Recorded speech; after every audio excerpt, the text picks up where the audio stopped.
Hello students, in previous video we have seen what are the basic concepts which we require to solve equations in two dimensions, that is in motion in plane. There were three equations which we call as kinematic equation. First one is V is equal to U plus AT. Another equation was S is equal to UT plus half AT square. And the last equation was V square is equal to U square plus 2AS. Now we have written this in only one dimension. You can use it in one dimension. Suppose now we are using two axes, that is x and y axis. Then how we can write these equations? So we will see that today. We have written this symbolically. This is just the magnitude. If we have to write this in vector sign, then we write V bar, U bar, A bar, S bar, U bar, A bar, V bar, U bar and A bar. Okay, here it is dot product. Okay, so here we no need to write this because square is always scalar quantity. Now in these equations you can see that there are total 5 variables: U, V, A, S and T. Okay, out of these 5 variables, most of the cases we know U, we know T and A.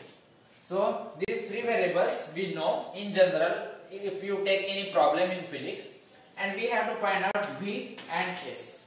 Or it may change, but in all equations you can see that out of these 5, every equation contains 4 variables out of these 5, and 2 of them will be unknown and 2 of them will be known. So here U and A will be known, V and T will be unknown.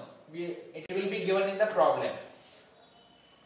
Then in this case U and T is given, U and A is given, S and T is unknown. Here U and A is given, S and V is unknown. So like this, out of 5 there will be 4 variables in each equation, and 2 of them will be unknown, 2 of them will be known. Or it may change with problem. It may sometimes they will give 3 known variables and you have to find out the 4. Okay, so we have written this in vector form. We will not consider this equation much because this is in scalar quantity, but most of the time we will consider these 2 equations. Now suppose particle is moving like this. So here you can see that it has the velocity in x-axis as well as velocity in y-axis. Similarly, it will travel in x-axis and it will travel in y-axis. So it will have displacement as well as velocity in x-axis and y-axis. So in that case we can write these equations like in 2 different axes. Suppose we resolve this vector. We have seen resolution of vector in first chapter, in the second chapter. So this will be the y component of that speed. Suppose this is speed, I am showing speed. Then it will have its y component, we will write it as Vy. And if it is x component, we will write it Vx.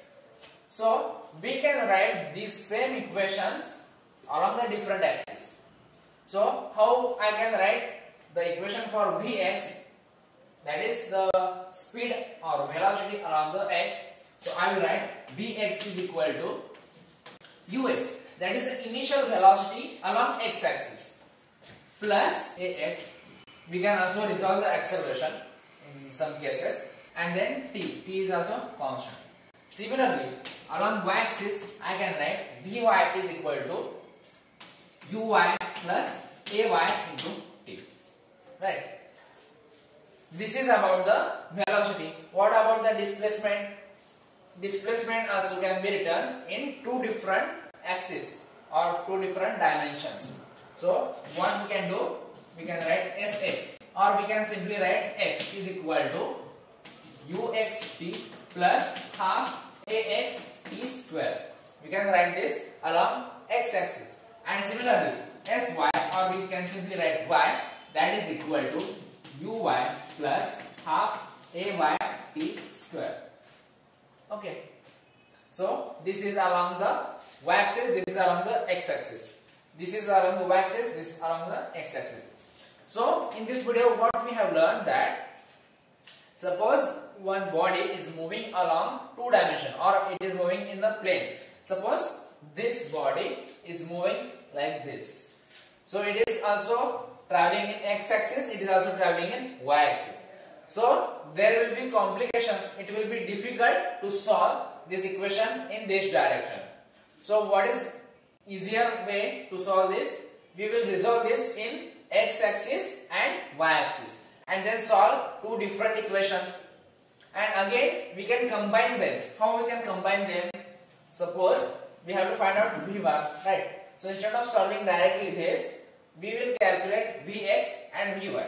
These are the constants, these are not vectors.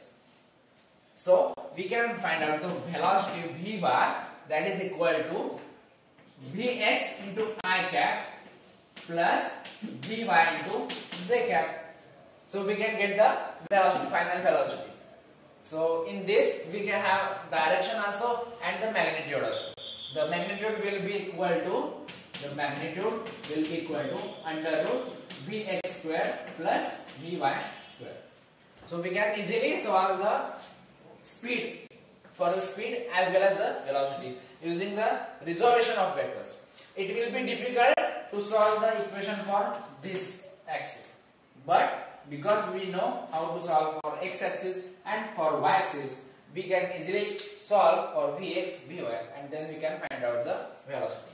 Similarly, we can do it for displacement. So what will be the s bar? This will be equal to sx I cap plus sy z cap, or simply in this term we can write it as x I cap plus y z cap. So in this way we can resolve the vectors and we can use the kinematic equations in scalar format instead of using vector format. So this will be more easier. We will solve some problems, and in the next video we will start to solve projectile motion. We will see in the next video. Thank you.